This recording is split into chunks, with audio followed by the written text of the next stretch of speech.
Good to see everybody this afternoon. I think spring has returned. An interesting week climatologically, to say the least. Well, it shouldn't come as any surprise to any of you or to anyone in the legislature that I have concerns about the direction of the budget process this year. A week ago, I sent a letter to Senator Shumlin outlining my concerns about the direction of the House-passed budget and to urge the Senate to take a different course. Although the Senate made some different choices in miscellaneous tax and budget bills that are headed now for conference committees, on the most unacceptable pieces of both bills, the Senate followed the House's lead. The Senate's budget, like that of the House, relies on the $21 million in burdensome new taxes that were passed last year. I've asked for the capital gains and the state tax changes to be rolled back, and I presented a balanced budget earlier this year that does exactly that. If legislative leaders are as committed to creating jobs as I am, then they will listen to employers, like those who came to their own legislative jobs forum in January and testified that those tax increases are sending people out of state and hindering investment in Vermont. The Senate, like the House, increased taxes on manufacturers, farmers, and other job creators by standing in the way of the full pass-through of the domestic production deduction tax credit. I appreciate the 12 senators and the few dozen members of the House who have already voted against that tax increase.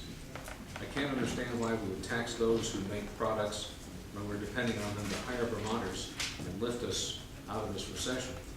I can't fathom why anyone would feel the need to increase taxes on farmers while they're struggling just to survive. Tax on farmers is in addition to proposed tax increases in the current use program from the land use change tax, the property transfer tax, and a new fee on landowners. The Senate, like the House, has so far failed to take meaningful steps to contain costs and address the crisis in the education fund and mitigate the devastating property tax increases in store for the coming years.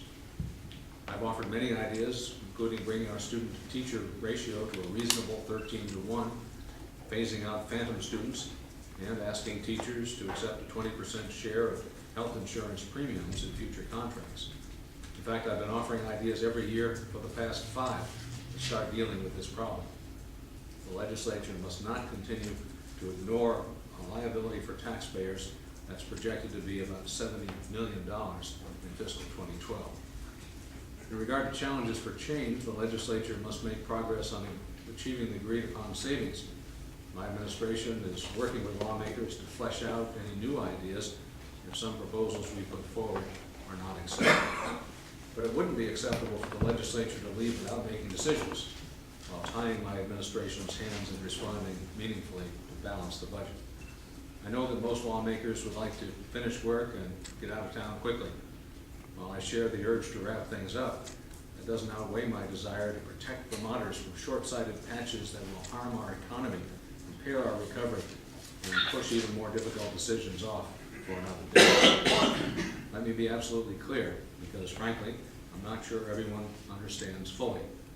Not acting to sunset the capital gains and state tax increases from last year, increasing new taxes on farmers, manufacturers, and others this year, and failing to contain education costs that could lead to huge property tax increases next year is unacceptable.